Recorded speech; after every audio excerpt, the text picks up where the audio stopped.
Hola amigos, bienvenidos a otro episodio de Sábado Cultural, cuyo objetivo es conversar de temas que no sean de la contingencia ni nacional ni internacional, temas históricos, a veces, rara vez, pero alguna vez filosófico, costumbrista, en fin, todas las cosas que he tratado acá con la idea o de interesarlos en un tema o de despertarles un interés que se les durmió de un tema que ya conocían y entretenerlos. Siempre eso tiene que estar presente en lo que hago acá en este programa. No tengo otra ambición.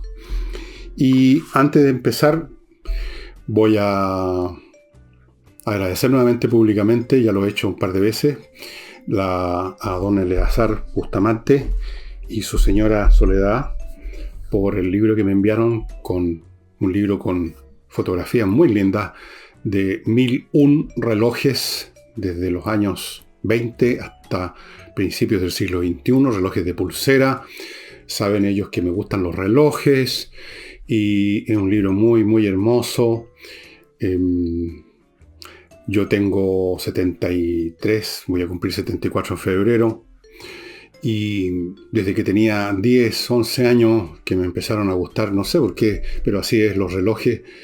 Y a lo largo de estos años he acumulado un buen número, entre que los que me han regalado, los que he comprado, qué sé yo, ahora últimamente he comprado unos pocos relojes chinos que son súper baratos, pero son divertidos y a veces son bastante buenos.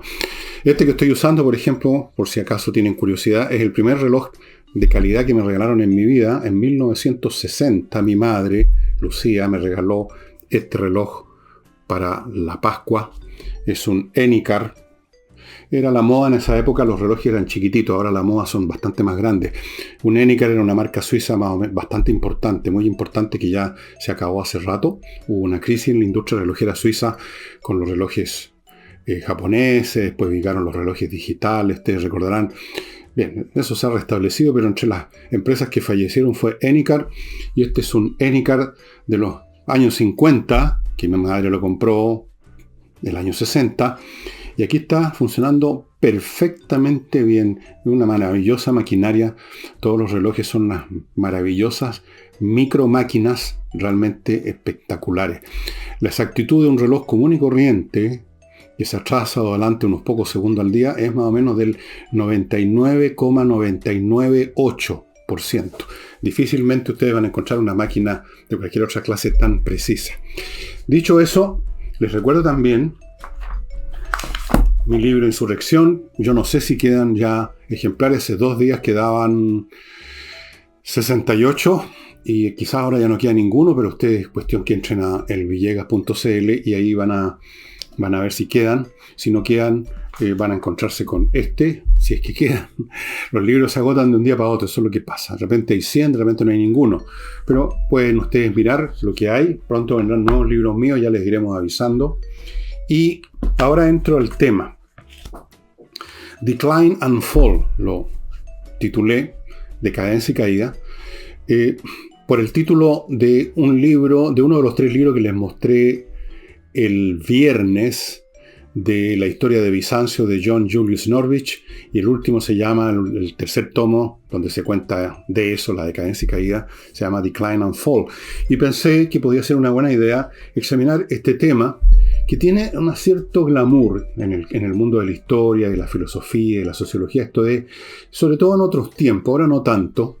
Han cambiado mucho los intereses, los objetos de interés y la manera de examinar los hechos históricos y sociales en el presente. Funcionan de otra manera. Pero en un momento el tema de la decadencia y caída de algo era siempre muy glamoroso, y se han escrito 1.000.000 de libros sobre, por ejemplo, la decadencia del Imperio Romano y la decadencia de prácticamente cualquier cosa. Y me pareció interesante examinar este tema y tratar de responder sobre la base de todo lo que he leído y pensado sobre esto, responder esa pregunta. La pregunta, ¿por qué caen las civilizaciones? ¿Por qué tienen que caer?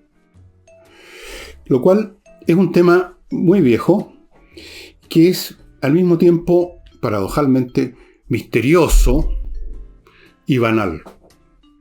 Misterioso en el sentido de que la sola pregunta o el solo planteo de decadencia y caída, sobre todo cuando se trata de la decadencia y caída de una entidad tan enorme, por ejemplo, como el Imperio Romano, suscita un asombro. ¿Cómo pudo caer? ¿En qué sentido cae o decae una sociedad tan poderosa, tan grande? ¿Qué le pasó? ¿Cuáles son los mecanismos de esa caída? Parece entonces que se está enfrentando un evento misterioso, enigmático, un enigma. Y por otro lado digo que es banal, porque no existe ninguna entidad viviente y una sociedad es un sistema vivo que no decaiga y eventualmente se desplome, se muera. Es una experiencia que ocurre en los ámbitos de la vida en el plano biológico, social, cultural, en todo orden de cosas, iniciativas, proyectos, acciones humanas, grupos. Vemos en todas partes el proceso de que emergen, se desarrollan, prosperan, tienen poder y en un momento dado declinan y caen. Es banal, lo observamos todo el tiempo. No observamos un hecho distinto a ese. Algunas entidades pueden durar muchísimo tiempo, por ejemplo, la Iglesia Católica, pero adivinamos que en algún momento van a caer y en algún momento también podemos incluso decir ya están en declinación, solo que el proceso es muy lento. De hecho, el Imperio Romano tomó siglos para que cayera cuando ya estaba en declinación. Así que es un enigma y una banalidad al mismo tiempo. Pero claro, una cosa es saber en términos generales que todo crece, nace, desarrolla y muere, eso es un conocimiento banal. Y otra cosa es investigar cómo opera eso específicamente, en este caso, cuando estamos examinando un objeto que no es biológico, no es una criatura, sino que es un ente con un nivel, con un tipo de vida, con una clase de vida diferente, la vida de una sociedad. No es lo mismo que la vida de un organismo, tiene muchas similitudes. De hecho, en algún tiempo desarrollaron varias sociologías organicistas en que usaban la metáfora orgánica para entender los procesos sociales. Y eso pasó de moda. En las ciencias también hay modas. Fue refutado o fue arrinconado por teorías mejores, aunque no deja de tener elementos valiosos la visión organicista, por supuesto. Yo creo que una manera de empezar a examinar por qué una sociedad decae, incluso una sociedad potente, poderosa, está en decadencia y finalmente se derrumba, deja de tener poder, se fragmenta, se hace pedazo, es examinar cuáles son las condiciones de existencia de cualquier ente. O sea, en otras palabras, irme a la ontología, literalmente, al estudio del ser. Y si lo pensamos un poco, si ponemos uno al lado al otro al lado, frente a nuestra mente para la investigación, una criatura viviente, por ejemplo, una laucha, o un ser humano, un elefante, una sociedad en gran escala, un imperio, un grupo pequeño, el Club de Rayuela, cualquier cosa que se originó en un momento dado y luego en otro desapareció. Vamos a notar que hay un factor común en todos ellos. Que toda entidad es una configuración de elementos y condiciones que por un lado permiten que exista y por otro lado constituyen su existencia como entidad. Es decir, cualquier ente viviente complejo no es meramente como una piedra que es una masa homogénea de moléculas o átomos de un mineral, o una suma agregada en una roca de varios tipos de mineral, y que no tiene y que está muerto. No ofrece otro cambio que el desgaste mecánico que puede ofrecer el tiempo y que es lentísimo. Cualquier piedra que usted toma en cualquier campo puede tener 1.000.000 de años. Toda criatura viviente, toda entidad viviente es una configuración de elementos que se articulan de cierta forma, y esa cierta forma, la forma es la entidad, por así decirlo, al articular esos elementos a materia prima. Y hay condiciones que hacen posible que esos elementos que han estado existiendo en un determinado punto del espacio y del tiempo se articulen. Por lo tanto, de ello se deduce una cosa muy sencilla. Si esas condiciones y la naturaleza de estos elementos que se configuran se transmuta, cambia, necesariamente la entidad va a cambiar. Y uno de esos posibles cambios, eventualmente, es la destrucción. Y por lo tanto, podríamos decir, en toda entidad compleja, el fenómeno de la descomposición y por lo tanto, eventualmente, de su desaparición, es intrínseco. Más aún, esta entidad, esta configuración, por mucho que por fuera la veamos como un objeto sólido, por así decirlo, uniforme, homogéneo, pero es una configuración de cosas.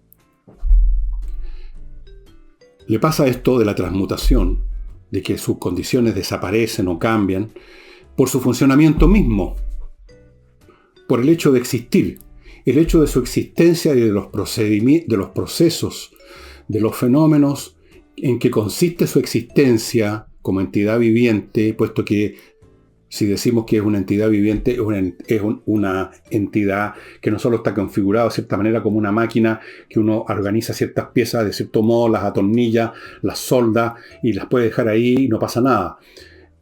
Hablamos que es viva porque se producen procesos, es dinámico. Este sistema se mueve, por así decirlo, avanza, camina, se alimenta, se reproduce, etc. Esos mismos procesos, o sea, su vida misma, determina su muerte, determina un cambio de las condiciones, un cambio de la composición de cada uno de sus componentes, un cambio de las relaciones entre esos componentes, y pasado cierto grado, esa entidad pierde el perfil que nos permitía decir esta entidad es esta entidad. Es como cualquier cosa que usted empiece a quitarle o agregarle cosas. Llega un momento en que deja de ser, sale del ámbito que permite definirla y reconocerla como tal o cual entidad, se ha convertido ya en otra cosa.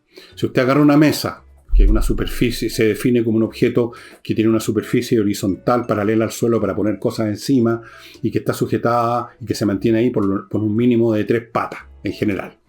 Bueno, si usted le corta una pata, si usted la pone inclinada, si usted le hace esa serie de cosas, ya deja de ser una mesa. Cualquier entidad viviente, por el solo hecho de existir, de desarrollarse, de estar en intercambio con el medio ambiente para obtener lo que necesita para subsistir, por esa misma razón, por su vida misma, se encamina a la muerte, se encamina, en otras palabras, a la destrucción de las condiciones de su existencia como eso. Puede convertirse en otra cosa, pero ya no es eso. Y de esto podemos ver ejemplos en todos los planos, volviendo ahora al tema de las sociedades, podemos ver estos ejemplos en gran escala, en pequeña escala, en todas las escalas que ustedes quieran. Si uno examina un poco, va a encontrar cómo el proceso mismo de vida, de existencia de aquello que estamos mirando, es básicamente lo que produce su fin. Hay casos, por supuesto, en que algo deja de existir porque una fuerza externa lo destruye. Pero eso no requiere mayor explicación, es bastante evidente. Es cuando uno deja de lado estas causas accidentales que emerge el problema de la decadencia y caída. Veamos el caso, por ejemplo, del fin de la República Romana. Roma, desde el momento que existe como una entidad que empieza a crecer en la península italiana, en el siglo, empieza a crecer más o menos, empieza, digamos, a adquirir más territorio, a adquirir cierto dominio en áreas cada vez más grandes en la península, más o menos en el siglo IV a.C.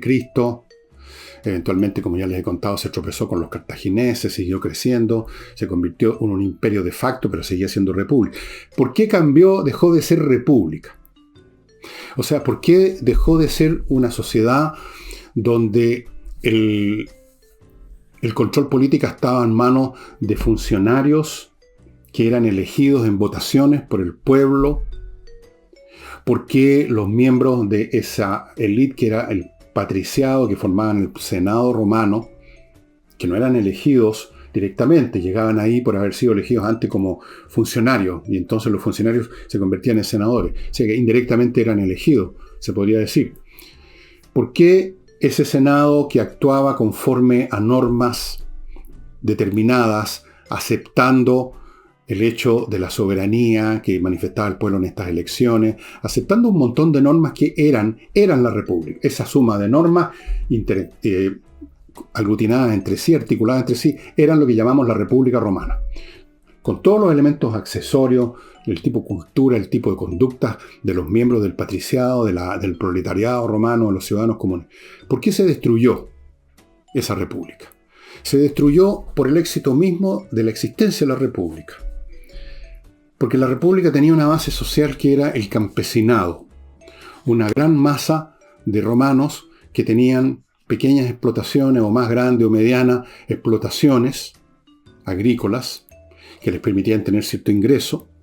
Ese ingreso les permitía equiparse como legionarios. Eran, por lo tanto, el espinazo, eran el ejército romano. Cuando había guerra, este ejército que no era permanente, no estaba existiendo todo el tiempo en cuarteles, era congregado cuando se le necesitaba y estos campesinos se convertían, eran congregados al campo de Marte, equipados, formados y se convertían en las legiones. Y una vez terminada la campaña, esos legionarios se disolvían y volvían a sus plantaciones. Volvían a ser otra vez agricultores que en algún otro momento iban a la ciudad a votar por los cónsules, los ediles, los cuestores y otros cargos que existían en la República Romana. El mismo éxito militar y político de esta estructura tan cohesionada y que también la estudia Polibio en un libro que yo les recomiendo, un historiador griego que vivió en el siglo II a.C. y que le pareció interesante el fenómeno de esta Roma que crecía, todavía era una república. El mismo éxito de esa legión, de esas legiones formadas por estos rudos e interesados campesinos que tenían un interés directo en esas guerras, que permitió a Roma expandirse por toda la península, luego vencer a los cartagineses, luego se metió en Asia y venció los reinos helenísticos, se fue expandiendo y se fue formando el imperio de facto. Eso mismo destruyó ese campesinado. Por dos razones. Porque esos campesinos, que habían sido llamados a las legiones, ya no volvían al cabo de un año o algo así, o menos, al terminar una campaña, porque las campañas eran mucho más largas. Tomaban años. Estando fuera de sus campos, estos perdían el interés en ese tipo de vida.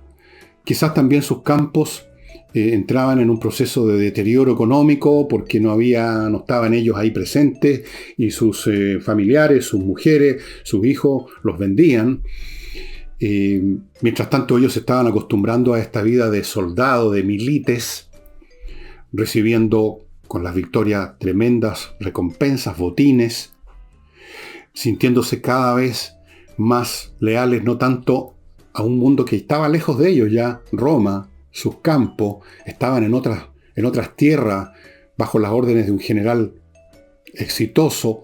Su lealtad dejaba de ser tanto a la república para convertirse en la lealtad al jefe que les llevaba a la victoria, que los llevaba al botín.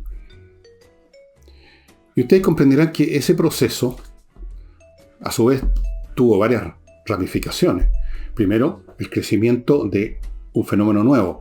El gran general, que es miembro del patriciado romano, pero que resulta que tiene bajo su comando a lo largo de años una gran masa de soldados experimentados, veteranos, que han ganado en 1000 batallas y que le prestan especial lealtad a él, no a la república. Y entonces, eso por un lado desmembra la igualdad entre los senadores. Hay unos senadores que tienen ejército y otros que no tienen nada, salvo su riqueza personal. Y por lo tanto, el conflicto político, que hasta ese momento se libraba de acuerdo a ciertas normas dentro de la república, entre los distintos clanes familiares, disputándose los cargos de cónsul, etc., empieza a convertirse en una lucha desigual entre quienes tienen mando de tropas.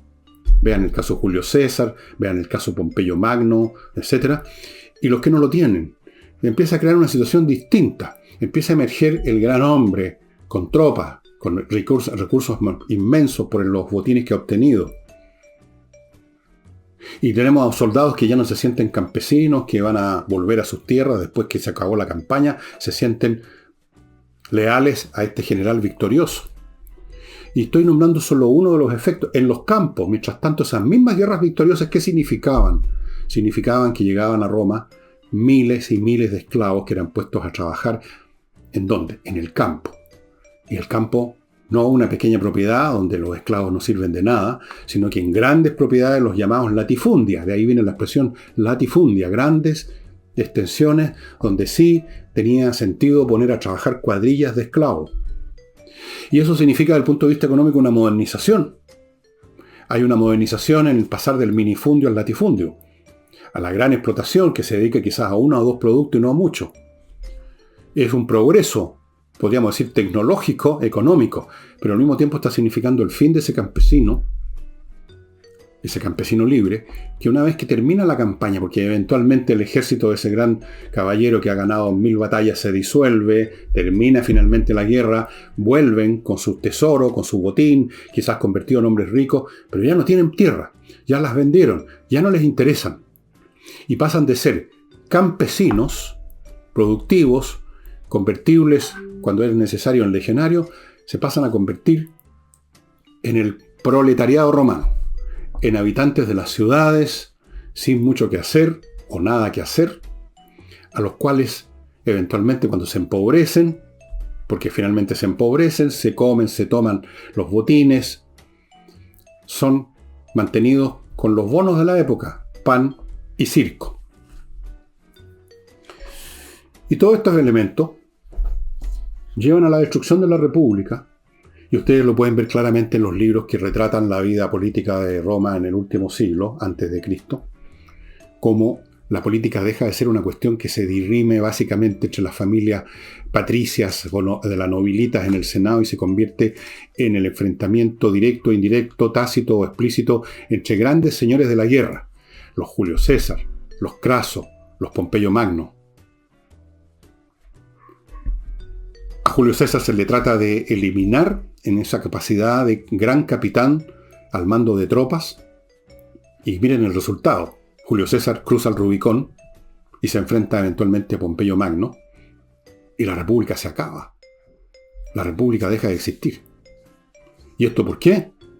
Por procesos internos en que las condiciones de existencia de la República se deterioraron y finalmente se disolvieron. O sea, un proceso interno intrínseco a la existencia misma de la República. No un accidente, no una invasión, no un aerolito.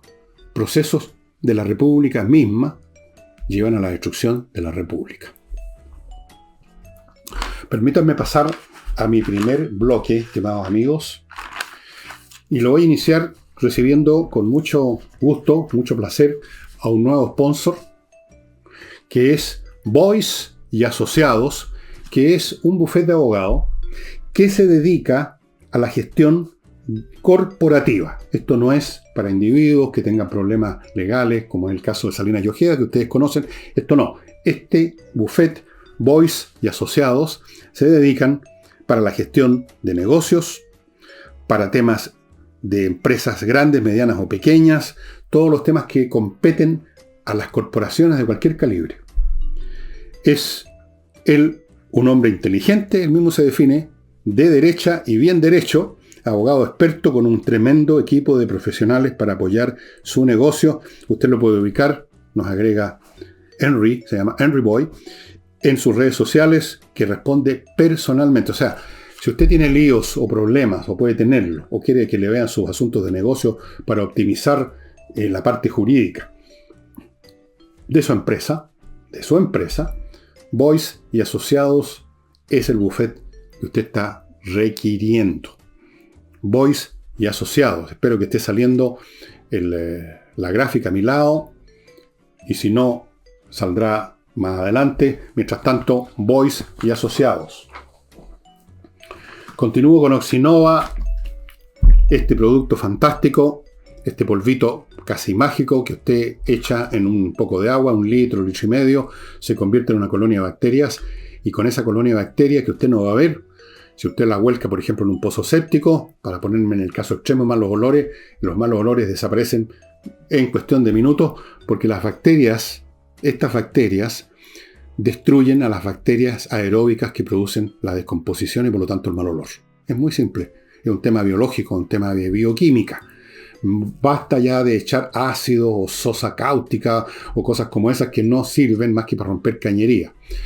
Este es el producto válido no solo para los pozos sépticos, sino que para muchos otros fines en una casa común y corriente, donde igual se va juntando sustancias orgánicas en distintas partes del sistema de cañerías. Continúo con Kaizen Automotriz, una empresa automotriz especializada en la mantención preventiva. No espere a que su auto se eche a perder en mitad del trayecto, en mitad de la avenida Kennedy, en la mañana cuando usted tiene que ir a la oficina y no le parte. Todas estas cosas hay que preverlas, hay que hacer mantención preventiva. Es la especialidad de Kaizen Automotriz. Incluso si usted no siente ninguna cosa rara, un ruidito que no debiera estar, unos tironcitos extraños, aunque usted parece que todo está picho caluga, llévelo a Kaizen Automotriz, porque nada raro que van a encontrar algo que venía, poco por lo que estamos hablando, el funcionamiento mismo de las cosas produce su destrucción, su desgaste, sus problemas. Algo se estaba gastando, una correa del ventilador, alguna cosa así. Vale la pena entonces ir a Kaizen Automotriz, pida ahora porque tienen muchas demandas para que le echen una mirada. Naturalmente, si encuentran algún problema, lo van a resolver ahí mismo. Si su auto está en pana ya de frentón, también lo pueden resolver, pero la especialidad es la mantención preventiva. Sigo con Gigena, la Academia de Música Gigena, que ofrece cursos en teclados, partiendo por el piano, pero todo lo demás, órgano eléctrico, electrónico, etc. Canto popular y lírico, saxofón, clarinete, batería, bajo eléctrico, guitarra acústica, eléctrica, ukelele, un instrumento muy curioso, percusión, flauta dulce, flauta traversa, violín, educación de la voz, clases online de lunes a sábado de 9 de la mañana a 9 de la noche, amigo. Tiene alumnos chilenos residentes en otros países. Ahora todo se puede hacer vía internet, porque como las clases son online, no solamente se puede hacer desde otro país, si acaso usted está viendo este programa en otro país, sino que además son muy potentes esas clases, son mucho más potentes que en una clase presencial.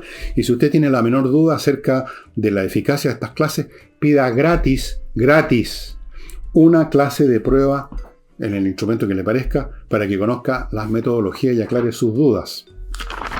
Y termino este bloque con Be-Light, que es este producto que ahora vienen estas presentaciones, mucho más prácticas, que le permiten a usted vaporizar este producto que se produce con la electrólisis del agua, que destruye todos los gérmenes, bacterias, microbios, virus que anden en el aire, sin que lo afecten a usted en nada. Y esa es la gran diferencia. Oye, lo he hecho aquí mismo y no voy a salir arrancando. Me cayó en el ojo, por eso... Pero no me hace nada, no me va a hacer nada, porque es completamente inocuo para los seres humanos, para las mascotas. Solo destruye los virus, destruye los microbios, pero ahora nada. ¿Por qué no? Porque el componente activo, el ácido hipocloroso, es parte de nuestra propia constitución celular. O sea, no nos hace absolutamente nada. Me puedo echar en la mano, me puedo echar en la cara. No hace nada, pero destruye todos los virus y bacterias. Este es el tipo de producto que hoy en día, dado el aumento, necesariamente va a ser así, de pandemias a cada momento debido al enorme contacto de la raza humana, que ahora todo el mundo se mueve para todas partes. Bueno, tener esto es tan necesario como tener cualquier otra cosa de uso diario en una casa, tener detergente, tener jabón, tener un vaporizador que usted cada unos pocos días lo echa en el ambiente y está seguro que no se está produciendo ninguna acumulación de un virus, hasta del virus más simple, el resfrío, qué sé yo. Con esto, Be-Light. Esta es la dirección para adquirirlo, estimados amigos. Estábamos entonces en el caso de cómo la República Romana destruye ella misma, por su propia existencia, por su propio éxito incluso, sus condiciones de existencia. Esa es una de las paradojas de la vida. Se destruye a sí mismo. Podría ponerle otro ejemplo. En el caso cuando ya Roma es un imperio. Ustedes conocen la historia, los bárbaros que asaltaban el imperio por todos lados.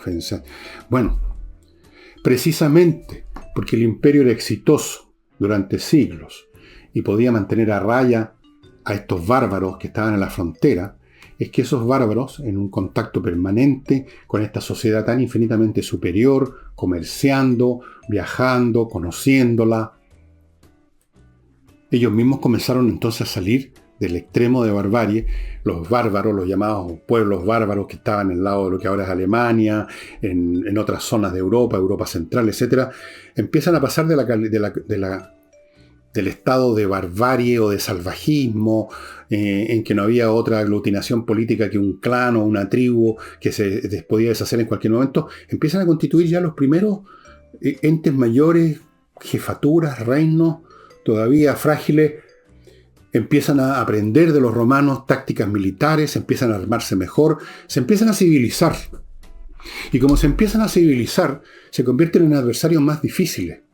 Al mismo tiempo, como se empiezan a civilizar, muchos de ellos empiezan a ser parte del Imperio Romano, empiezan a ser contratados como soldados, porque son todavía muy belicosos. El romano medio ya empieza a hacerle el quite al servicio militar, porque ya no es ese agricultor recio, rudo, que defiende su tierra y quiere ganar un botín, sino que es un tipo que tiene otra condición social, antropológica y mental. Entonces estos bárbaros, que ya no son tan bárbaros, que están semi-civilizados, empiezan a entrar, empiezan a formar grupos dentro del ejército, son cada vez más, empiezan a emerger oficiales. El patriciado romano deja de ser ya, como había sido siempre, la oficialidad del ejército romano.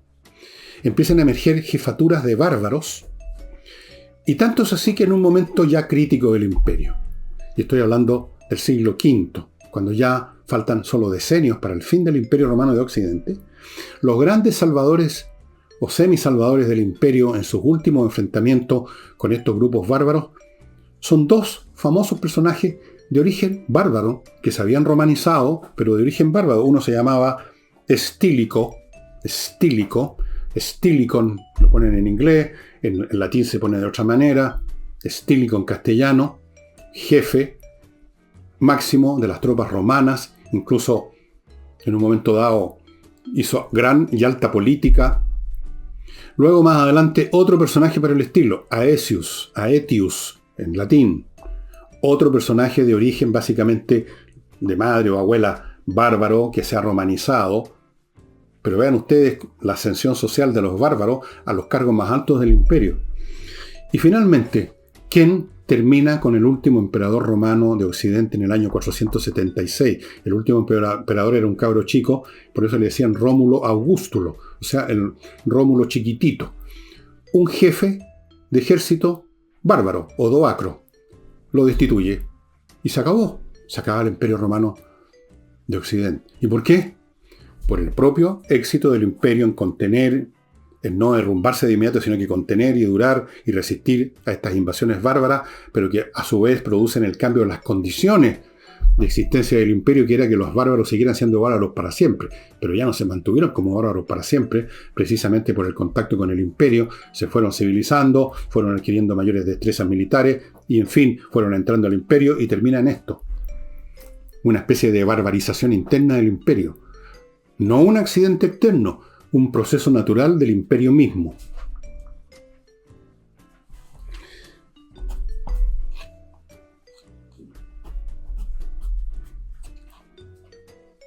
Y podríamos seguir examinando con otros múltiples ejemplos, sacados no solo del Imperio Romano, sino que de otras historias.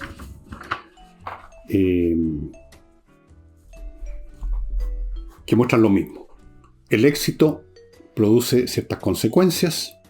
Esas consecuencias empiezan a deteriorar las condiciones de existencia de ese mismo éxito, y eventualmente eso que parecía invencible, en un eterno proceso de crecimiento, enriquecimiento, expansión, éxito, vida eterna, amén, empieza a declinar, empieza a perder sus capacidades, empiezan a perder sus condiciones, y eventualmente se desvanece en la nada.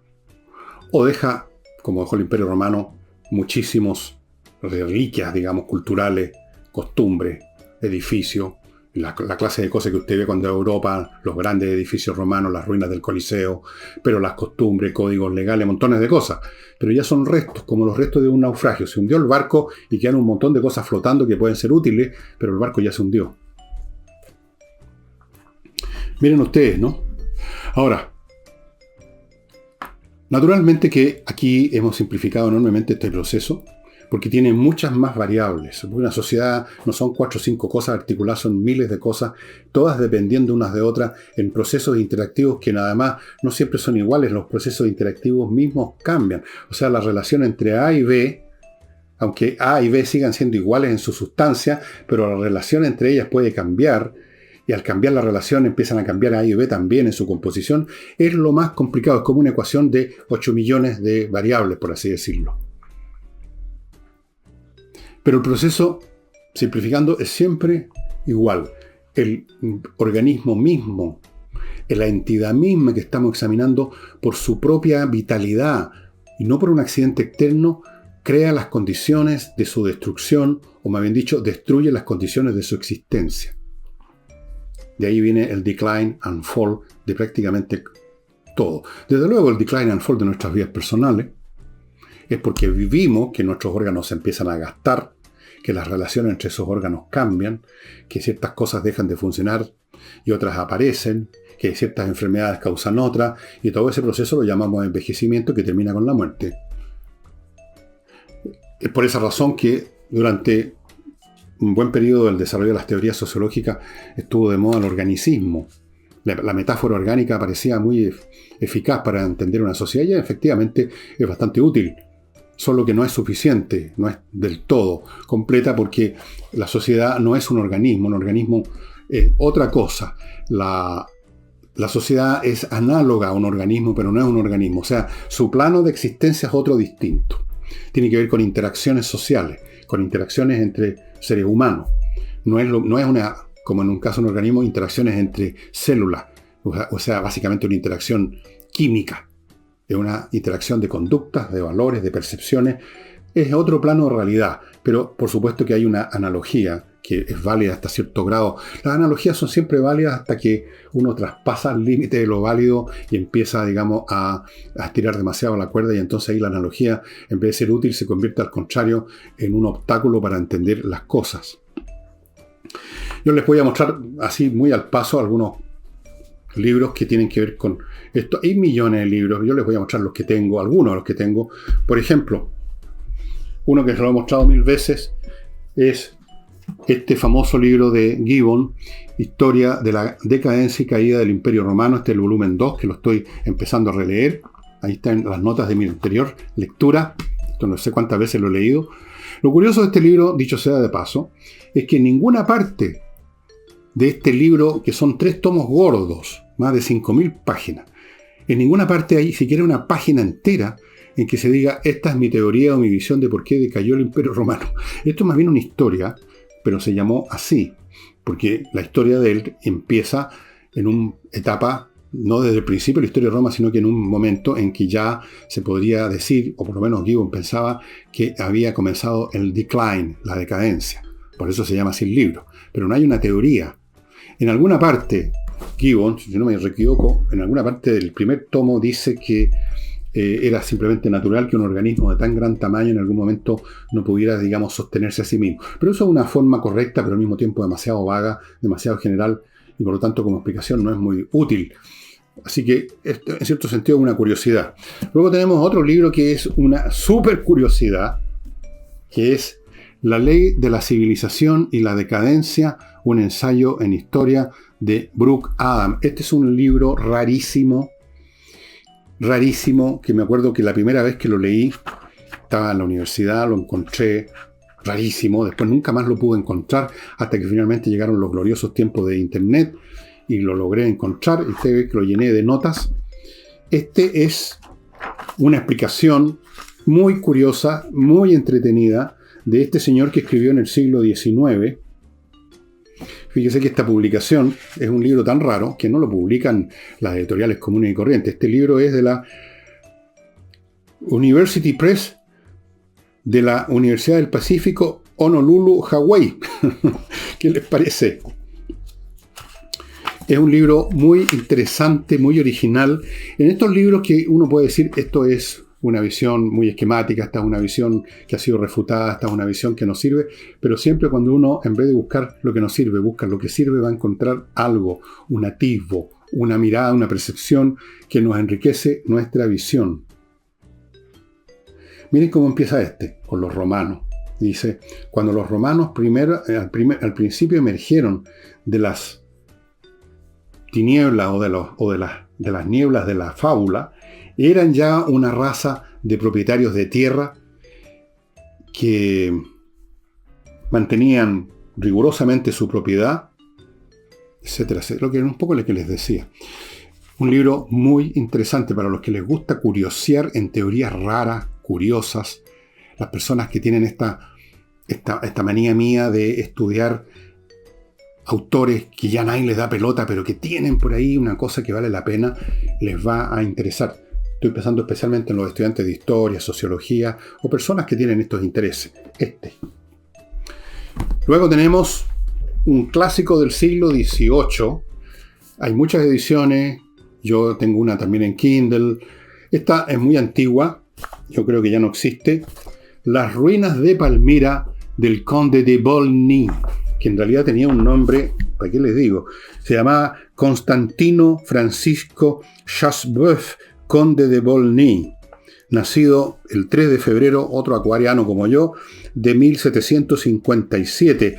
Palmira fue una sociedad en el Medio Oriente que por un momento tuvo mucho esplendor, que por un momento incluso conquistó vastos territorios. Esto ocurrió más o menos a mediados del siglo III después de Cristo. Había sido primero una ciudad caravanera, nomás una ciudad de paso, de caravanas de negocio, pero empezó a crecer, empezó a aprovechar su posición, conquistó unos territorios, creó un ejército bastante eficaz, pero eventualmente se convirtió en las ruinas de Palmira, que todavía existen. Muy interesante, véanla, busquen ustedes en Google imágenes de las ruinas de Palmira, y él hace un estudio de eso, que en el fondo un estudio de... Bueno, vean ustedes, por ejemplo, el capítulo 11 se llama Causas generales de las revoluciones y de la ruina de los estados antiguos. Muy interesante. Otro libro del cual se puede decir que está absolutamente anticuado, del siglo XVIII, que sabe este señor, ¿cómo se llama? Constantino Francisco, no sabe nada de nada, está más perdido que el teniente Bello. No, vuelvo a repetir, es muy interesante estudiar a estos pensadores, de los cuales ya nadie se acuerda prácticamente, pero que siempre ofrecen algo, una mirada, una percepción, una intuición valiosa, valedera. Yo ando siempre en la búsqueda de esas perlas que pueden haber, y además son perlas que no están en medio de los excrementos, son perlas que están en medio de una prosa elegante, así que vale la pena. Y finalmente, para ir a los tiempos modernos, para que no crean que solo leo a personajes salidos de un museo, aquí tienen el típico tratado propio de la modernidad, Social Entropy, teoría de la entropía social, que fue un tema que me interesó muchísimo cuando estaba en el penúltimo año en la universidad. Incluso creo que gran parte de mi memoria, que me la rechazaron por neomarxista, como dijeron los milicos que estaban a cargo de la Escuela de Sociología en esa época, por eso que no me pude recibir con memoria, me la rechazaron por eso. Tenía mucho de teoría de entropía. A mí siempre me interesaba mucho la física matemática, y la entropía, como ustedes saben, es una ley de la termodinámica, que en pocas palabras se puede definir como el principio según el cual el universo, los procesos físicos y de todo orden tienden al desorden, tienden a perder su regularidad, su orden, tienden a dispersarse, el calor tiende a disiparse, etc. Y aquí hay una teoría en que, inspirado en ese concepto, no es el primero, tengo otro libro de otro sociólogo que nadie lo conoce, que también me interesó, que trató de aplicar estas teorías de forma sistemática, capítulo 1, construyendo una teoría de las sociedades complejas. Nuestro objetivo en este volumen es construir un modelo adecuado de las sociedades complejas. Tomará como cosa axiomática que un modelo complejo es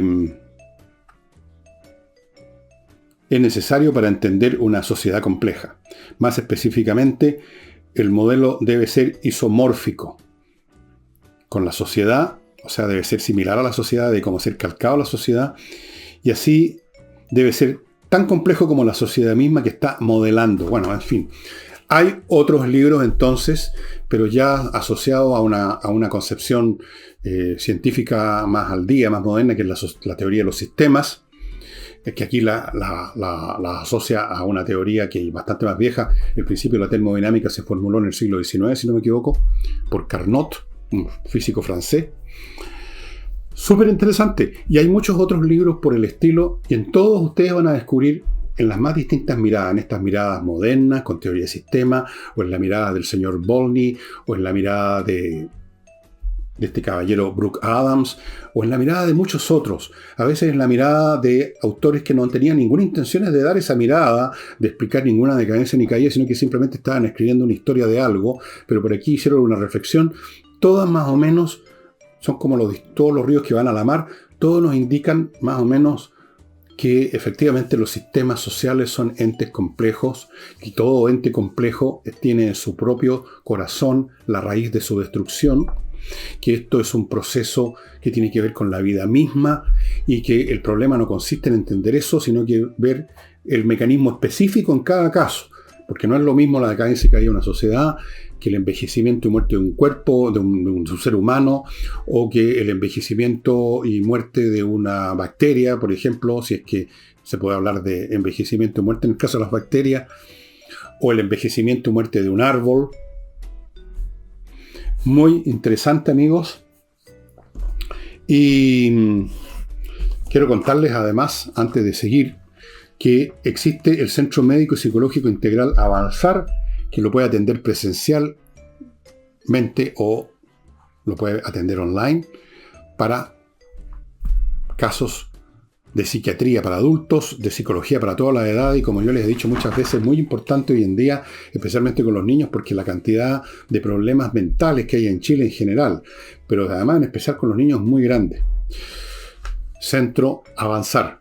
Continúo con el Hotel Elun, que está en Frutillar, un hotel precioso, en un lugar precioso, ideal para que usted finalmente logre descomprimirse, renovar energías y volver con buen ánimo a su vida de siempre. Frutillar, Hotel Elun, una fórmula insuperable.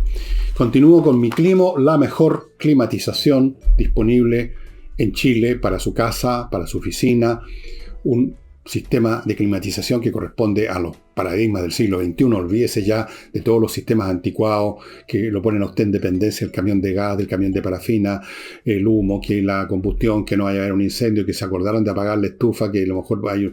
Todo eso se acabó con miclimo.com. Les sugiero que entre al sitio y vea los detalles de estos extraordinarios dispositivos silenciosos, como ustedes pueden ver. Miren cómo estoy yo, el día no está caluroso, está frescón. Y aquí estoy, muerto en la risa. Y no olvide espacioajedrez.com, estimados amigos.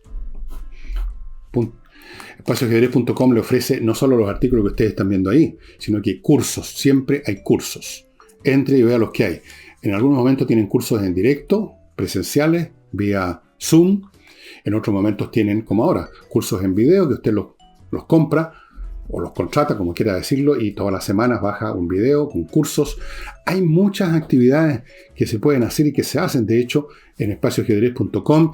Y no olvide lo que les he dicho millones de veces, para los niños, especialmente para los niños que son más inteligentes que lo normal, y que usted quiere conservarlos en esa calidad, que no se deterioren, que no haya un decline and fall de la inteligencia del niño, asociándolos a este mecanismo de pensamiento que es el ajedrez. Es un mecanismo de pensamiento que queda montado como sistema operativo para toda la vida, juegue o no juegue ajedrez después del niño. Le va a servir en los estudios, en la universidad, en la profesión, toda su vida, el mecanismo de pensamiento en virtud del cual sus capacidades naturales se fortifican, se desarrollan, tal como la musculatura natural suya se fortifica y desarrolla si va a un gimnasio. Y respecto a este tema, estimados amigos,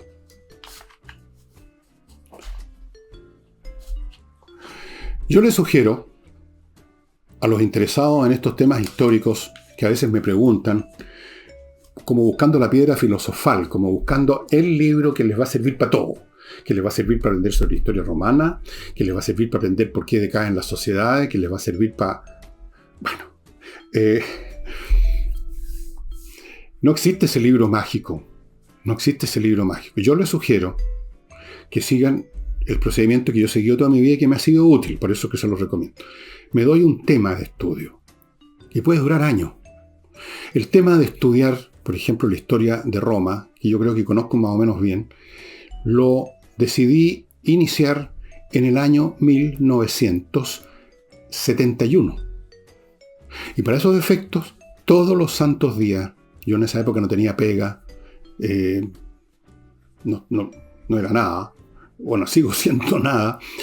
Todos los días después del almuerzo me iba caminando desde mi casa, en esa época vivía cerca del Parque O'Higgins, me iba caminando